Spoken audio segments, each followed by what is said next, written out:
പ്രായവ്യത്യാസമില്ലാതെ മലയാളികൾ അരിയാഹാരം കുറയ്ക്കുന്നു. അരി അമിതവണ്ണത്തിനും പ്രമേഹത്തിനും കാരണമാകുന്നെന്ന പ്രചാരണമാണ് ഇതിന് പിന്നിലെന്ന് ആരോഗ്യ വിദഗ്ധരും ഡയറ്റീഷ്യന്മാരും പറയുന്നു. ഇക്കാര്യത്തിൽ ഗ്രാമനഗര വ്യത്യാസമില്ലെന്ന് കേന്ദ്ര സ്റ്റാറ്റിസ്റ്റിക്സ് മന്ത്രാലയത്തിന്റെ കണക്കുകൾ സൂചിപ്പിക്കുന്നു.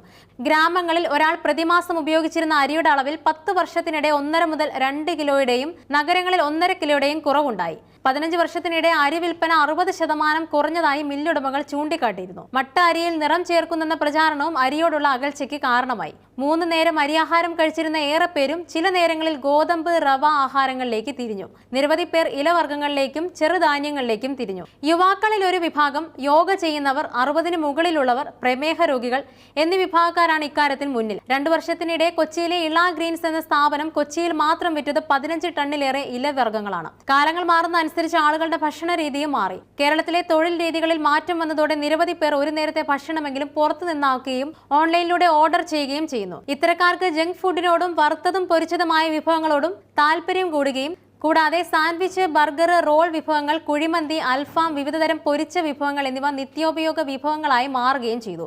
എന്നാൽ ഇത് അമിതമായി ഉപയോഗിക്കുന്നത് ആരോഗ്യത്തിന് ദോഷകരമാണെന്നും അരിയാഹാരം കുറച്ച് ജങ്ക് ഫുഡ് കൂട്ടിയിട്ട് കാര്യമില്ലെന്നും ചോറിനൊപ്പം ഇലക്കറികൾ വർദ്ധിപ്പിക്കുകയും മറ്റും ചെയ്യണമെന്നും ആംസ്റ്റർഡാം മെഡിസിറ്റി സീനിയർ ഡയറ്റീഷ്യൻ രചന രാജൻ പറയുന്നു.